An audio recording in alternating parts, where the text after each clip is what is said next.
It is the last Tuesday of April 2025. Spring has arrived in most of the country. Welcome back, everybody, to the College Financial Health Show with Matt Hendricks and Gary Stock, where each week, of course, we look at the financial health and even the viability of private colleges across the country. Well, let's take a look at Clark University. That's C-L-A-R-K. There's a lot of versions of Clark's out there. Clark University in Massachusetts, Dr. Hendricks. Yeah, let's go. I'll pull the financial compass back up. Be careful on this. We have Clark Atlanta, Clark University, two Clarks, one with an E. This is the Yeah, one right. with, That's why I spelled it out because there's a lot of Clarks out there. yeah, Clark University. Okay, so similar thing here. We got small deficits. Not, I wouldn't be too worried about that. Although again, it's not sustainable, but plenty of time to fix that. Probably have net cash positive. What is concerning to me though, again, is we have an endowment growth here that is right at the 25th percentile. That's Yeah, very that's low. low. And I'll just take a look. I think it's because again we have high appropriations. So another theme of today's show. Yes, six Yeah. and a half or Look at 6.25%. that trend. That's not good. The last time they had a normal endowment draw, which was even high, was 2016.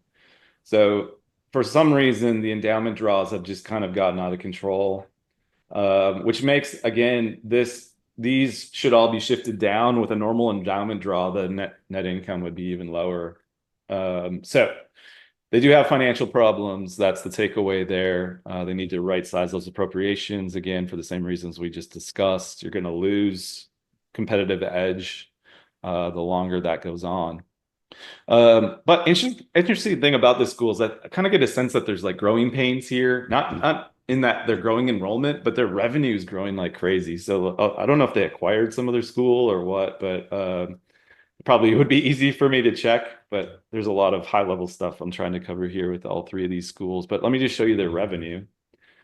Total operating revenue percentage change, and that is excellent, up 45%. That's in the top One of the 25% of top in the schools. country. Yeah. Yeah. And so how the heck do they have deficits? The easy answer is, well, their expenses I have know. I grown know. faster. I mean, this is a really simple math, right? Their expenses have grown faster than that. Their expenses are up 52%. So I think we had a school like this several weeks ago Yeah, where we did. Yeah. yeah, their revenue's growing so fast, but they're just spending like crazy as well. So I mean, it's an easier fix than, hey, our revenue's shrinking and we got to shrink expenses faster than the revenue shrinking. It's a little bit a lot different story when your revenue's growing. Net tuition revenue is way up too. Net tuition revenue percentage change, that's 75th percentile again, up 33% on net tuition revenues. It's great. But there's these sharp changes here. I just wonder if they do might do a Google search and see if they acquired some school or what. What does their enrollment look like? Yeah, so this is the curious thing. So keep this in your memory. Net tuition revenue is up a lot, 33. Yeah. but students are not. Students are fairly flat. There was a recent increase though. They were down 16%. Now they're up 2%. This Raw would be a values fascinating case study to see what's going on there. 3,100 to 3,700. I wonder if they just acquired a smaller school or something. But so here's one of the things. The school is growing its revenue mostly by, well, you can back out what we just did, but their net tuition per student must be a lot higher than it was. And you can see that they used to Yeah. be about 18K and now they're 24K almost, which is amazing, right? They've got fewer students, but they're paying a lot more. So their net tuition revenue is way higher. Um, so actually their students were up a little bit, right? But not enough to explain that huge surge in net tuition revenue. Okay, so how can they balance their budget and make this a little bit more sustainable, perhaps? Yeah. I think what's happening here is that they're building a lot, right? And the reason I'll show you why. I was taking a look at their contractor spend. So this is Clark University in Massachusetts. Yeah. So you've got a construction contract here for Oh yeah. Look at that. 19 million. another one for 4.5 million, another one for 2.8, another one for 2. Remember, the school's not really growing. So it's a little bit curious FTE wise why they're building so much, but it could be replacing older buildings and stuff like that and keeping the square footage constant. Not sure, but I doubt that. So here's the red flag for me. I added a new expense from the 990s called occupancy costs. All right. And so this is really the expense that you need to focus on when you're building buildings. It's not just the construction, right? You got to pay to heat this thing, cool this thing, maintain it, and so on. And see this sharp increase here. That's a 5.3 to that's 2.3 million, right? 2.5 million increase in occupancy Yeah. cost. And their occupancy cost is now higher than normal for their revenue. And for FTE, it's way higher than normal. So what the heck is occupancy cost? I just pulled this straight off the 990s. This is the actual definition of occupancy cost, line 16 on that. Interesting. So it's the cost of heat, power, lights, other utilities, property insurance, real estate taxes. Do universities pay real estate taxes? I got to think they do in some places. It probably varies by state. Mortgage interests. Okay. So there's a significant increase in the high occupancy costs of about 2.5 million.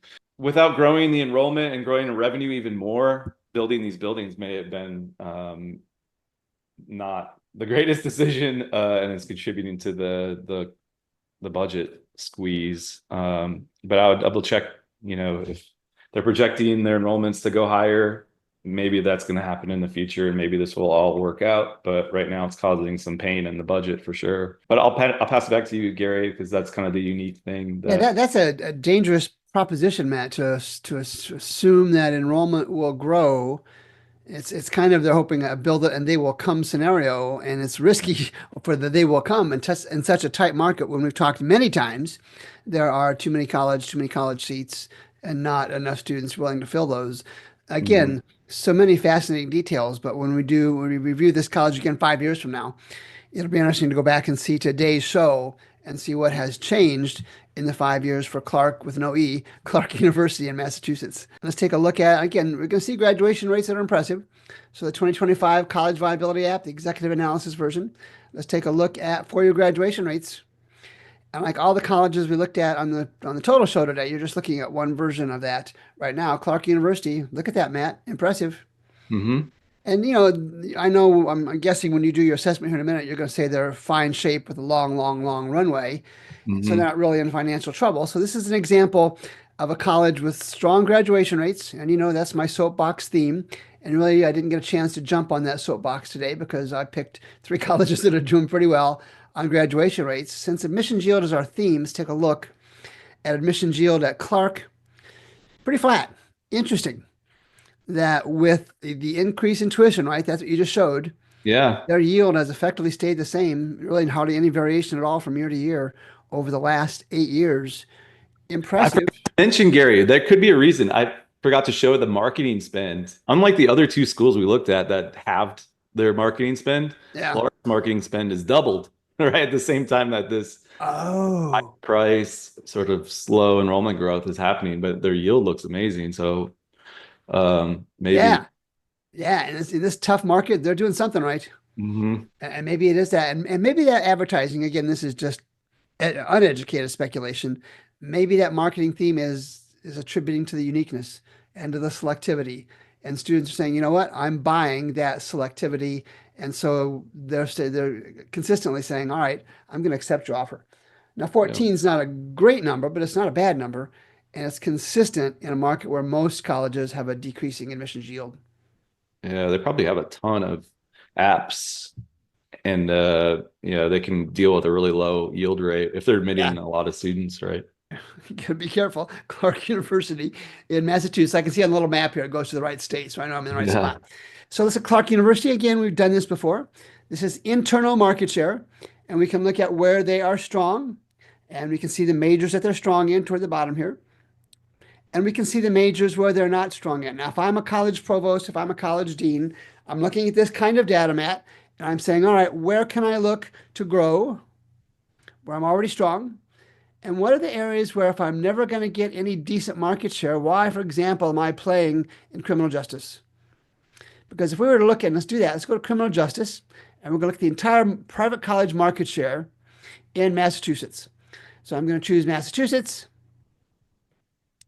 I'm going to choose the sector is going to be private markets, private colleges, excuse me, private four-year nonprofits.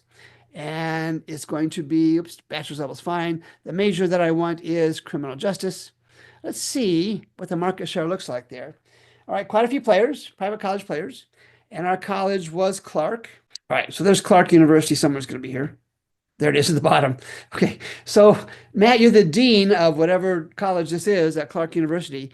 What are you going to think about when you have 2/10 of the market share for private colleges in Massachusetts? We've talked on, I talk on my podcast regularly, but not on this show that much, that colleges trying to be everything to everybody is not a good approach. And I think this market share app gives colleges more data with which to compare the market share for individual majors. And there's 64 diverse sets of majors there to say, hey, where am I strong? Where can I take market share where I'm strong? But more importantly, in this day and age when cutbacks and layoffs are common almost daily in higher education, look at those areas where the data suggests I am so small that I can't nearly have as good a program as others. Matt Hendricks, Clark University, no E, Massachusetts. What's your assessment? Man, I think they're in a good spot with the revenue growth that they have. You just worry that their expenses are clearly growing faster than the revenues, even though revenue's up 45%. One of the fastest growing revenues in the country. They've managed to spend faster. So they might look closer at the spending growth, make sure it lines up with their projections, make sure the projections are right as well. Keep in mind that the FTE is not really growing very fast. So if that doesn't change, then maybe growing the campus with more buildings and stuff like that may also be a mistake. But we would need to dig in more and see what that all looks like. So you just got done watching the financial health and viability review of a college you're interested in, a college you want to follow. And you heard Matt Hendricks, you heard Gary Stocker talk about some of the observations that the data that you see, both in the private college advanced campus and in the college viability apps and the college majors completion apps, it's the data you can use to make more informed decisions. Now, can you get this anywhere else? I don't know, Matt, that this kind of data is available anywhere else, especially at the rates that we have. So drop me a note. Again, I'll have contact information in the show notes. Drop me a note. If you have some interest, let's do a dog and pony. Let me show you the apps more specifically to what you want. Let me show you the Strategic Compass, which is a phenomenal tool at a price that is so low that you will want to buy two of them. I'm being silly, but they're great tools, and you're going to find your competitors using them. And if your competitors are using them, you're going to find yourself at an even more competitive disadvantage because they're going to have data to make decisions that you aren't. So for Matt Hendricks, I'm Gary Stocker. Thanks as always for watching the show. We'll be back next week with 3 more colleges to review on the College Financial Health Show. We'll see you then.